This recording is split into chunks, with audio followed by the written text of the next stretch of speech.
very good afternoon to you. Welcome to World at Noon on Osrc TV. I am Obi Chukwemeka Uti.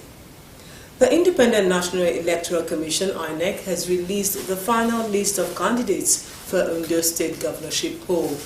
17 political parties fielded candidates, but notably no female candidate was among the governorship candidates. According to the National Commissioner and Chairman of the Information and Voter Education Committee, Sam Olumekun, the Commission's publication followed the replacement of governorship candidates by two political parties, the New Nigeria People's Party and the Social Democratic Party, which conducted fresh primaries by the June 10 deadline. Additionally, 5 parties, African Action Congress, the Action Democratic Party, the People's Democratic Party, the People's Redemption Party, and the Zenith Labour Party replaced their running mates. The election is scheduled for November 16, 2024.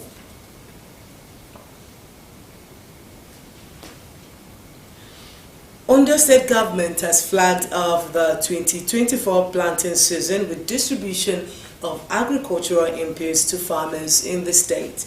Performing the distribution in Akure, the state governor, Lucky Ayedatiwa, said the initiative was to ensure food security.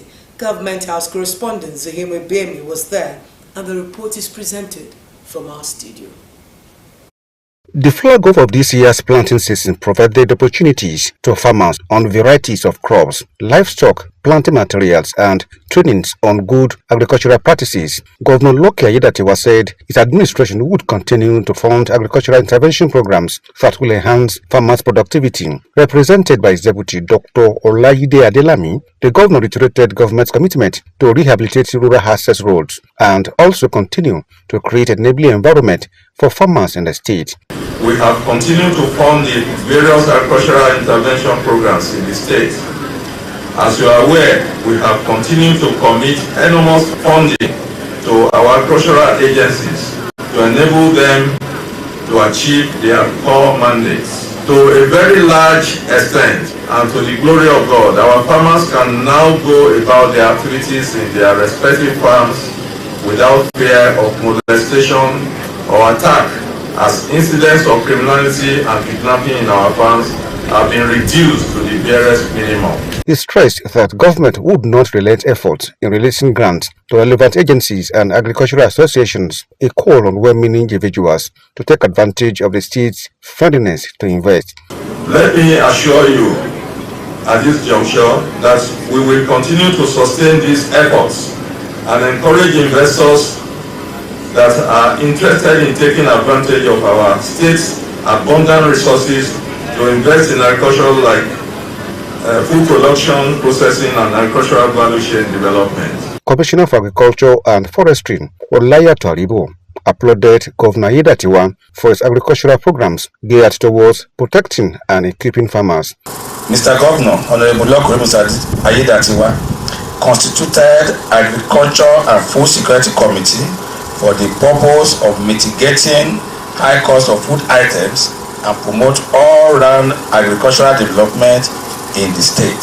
Recently, there was distribution of 1,200 tons of maize grains to livestock farmers in order to cushion the sudden rise in livestock feeds and products occasioned by the removal of fuel subsidy and elevate the suffering of the citizens of the state.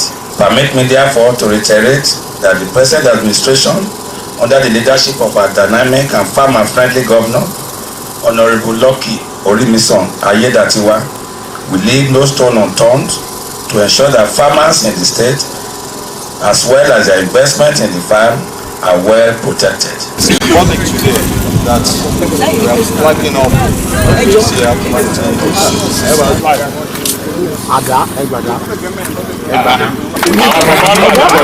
Highlight of the event were inspection of farm inputs and distribution of seedlings for the planting season.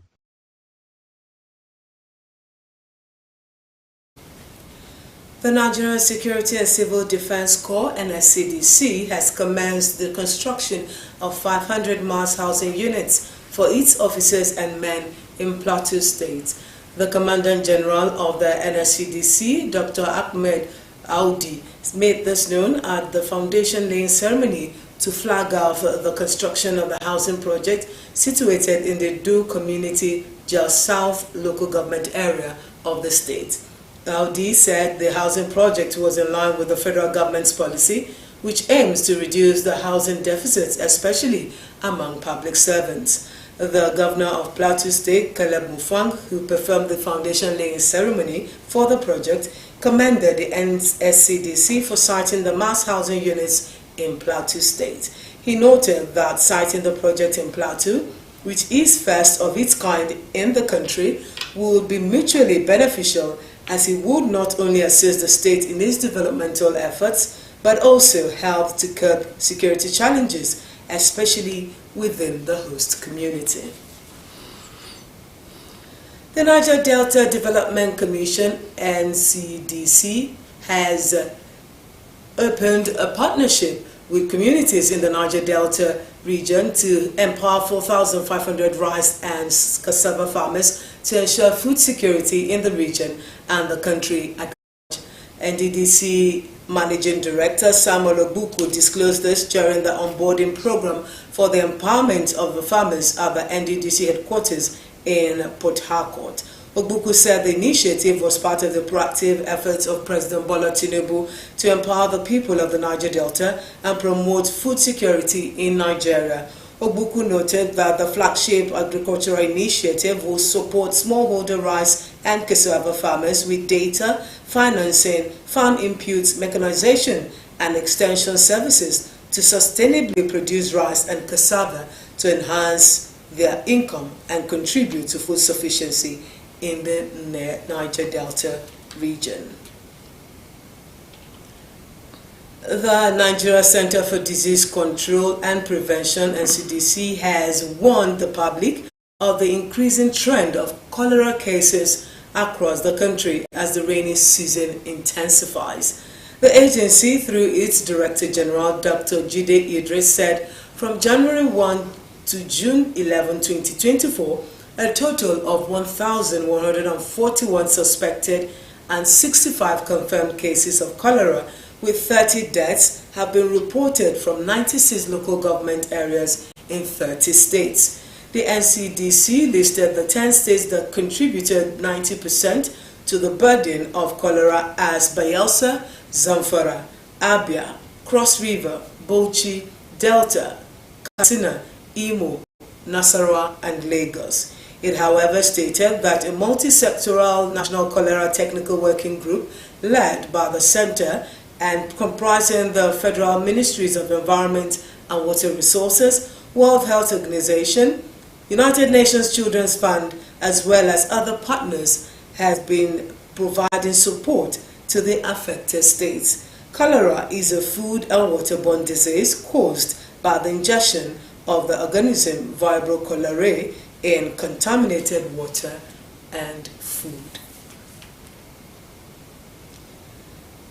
Operation Wild Punch have killed 36 bandits, including Buhari Alhaji Halidu, otherwise known as Buhari Yadi, one of the deadliest bandit leaders terrorizing the north over the years. Following the killings, residents of Kaduna to Katsina border communities have gone into wild jubilation. The Kaduna State Commissioner for Internal Security and Home Affairs, Samuel Aruwan, who made the announcement, said the bandit leader was also known to have links with other deadly terrorist groups in the northeast and northwest. The breakthrough brings to an end a manhunt by security forces for this terrorist, which stretched for more than 5 years. Aruwan urged citizens to continue to volunteer supportive information to the security forces and the government to totally eliminate the bandits. 2 additional programs from Kwara State, Salman Alade and Aishat Ologele, have reportedly died while on pilgrimage in Mecca, Saudi Arabia. The programs were among thousands of Nigerians who traveled to the Holy Land to perform the Hajj pilgrimage. The latest report took the death toll among the Kwara pilgrims to 4. Ologele, it was gathered, fell ill while traveling from Medina to Mecca and died afterwards, while Alade, who was sick in Mecca, passed away as well. While the exact causes of their deaths had not been officially confirmed, it was believed that they died of natural causes. UN Security Council has demanded that Sudanese paramilitary forces call off their 8-week siege of El Fasher, a city in Darfur region where fighting has sparked genocide concerns. Sudan's army has been fighting the paramilitary Rapid Support Forces (RSF) for more than a year in a civil war that killed thousands and forced millions from their homes. El Fasher is the last major urban center in Darfur that remains in the hands of Sudan's army. The Security Council has called for an immediate halt to the fighting and withdrawal of all troops from the city.